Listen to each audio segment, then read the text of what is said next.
Savol-javob rubrikasi. Kuzatuvchimizdan savol kelgan.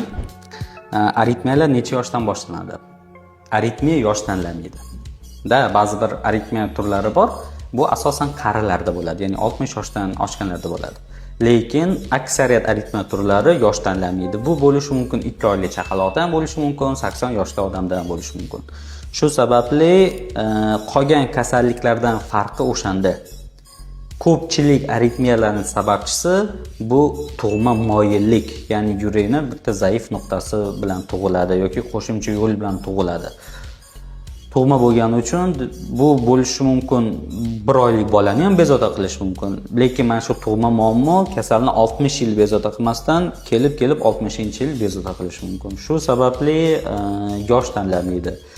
Faqatgina yoshga bog'liq ravishda davolash strategiyasi o'zgaradi.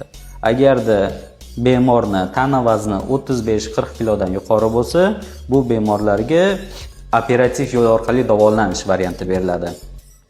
Agarda demak chaqaloqlar yoki 2-3 yoshgacha bo'lgan bolalar bo'lsa, bu bemorlarni biz asosan aritmiya turiga bog'liq joyiga qaraymiz. Ya'ni agarda aritmiyasi bemorning hayotiga xavf solsa, operatsiyaga olamiz. Agar xavfsiz formadagi aritmiya bo'lsa, bemor katta bo'lguncha kuzatamizda va katta bo'lgandan keyin operatsiya qilib yuboramiz.